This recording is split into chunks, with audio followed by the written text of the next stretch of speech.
আসসালামু আলাইকুম। আমি জনস্বাস্থ্যবিদ আলমগীর হোসেন। বরাবরের মতো আপনাদেরকে স্বাগতম। আজকে কথা বলবো কোলেস্ট্রল ডায়াবেটিস সমস্যা সস্তায় শাকেই মিলবে যে উপকার। আমাদের গ্রাম বাংলায় যে পুঁই শাক নামে পরিচিত, এই পুঁই শাকের গুণাগুণ অনেক রয়েছে। আসুন এর উপকার সম্বন্ধে আমরা কিছু টিপস জেনে নেই। মূলত স্বাস্থ্য সুরক্ষায় দারুণ কার্যকরী এক সাধারণ শাক।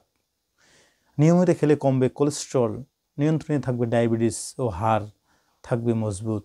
সেই শাকটি হচ্ছে পুঁই শাক। সুস্থ থাকতে চাইলে সবুজ শাকসবজি বিকল্প নেই। পুঁই শাক কোলেস্ট্রল কমায়। পুঁই শাকে থাকা অ্যান্টিঅক্সিডেন্ট ও ফাইবার শরীরে খারাপ কোলেস্ট্রলকে কমিয়ে হার্টকে সুস্থ রাখে।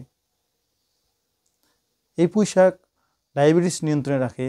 এই শাক ব্লাড সুগার নিয়ন্ত্রণে রাখার পাশাপাশি ইনসুলিন সেন্সিটিভিটি বাড়াতে সাহায্য করে, হাড় মজবুত করে। এতে রয়েছে প্রচুর পরিমাণ ক্যালসিয়াম, ভিটামিন কে থাকার কারণে এটি হাড়ের ঘনত্ব বাড়ায় ও অস্টিওপোরোসিস প্রতিরোধে সহায়তা করে। এটি হজম শক্তি বাড়ায়। এতে প্রচুর পরিমাণে ফাইবার সমৃদ্ধ ও শাক হজমের সমস্যা দূর করে এবং কোষ্ঠকাঠিন্য দূর করে।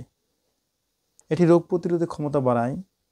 এতে থাকা অ্যান্টিঅক্সিডেন্ট ও ভিটামিন সি শরীরের ইমিউন সিস্টেমকে শক্তিশালী করে গড়ে তোলে।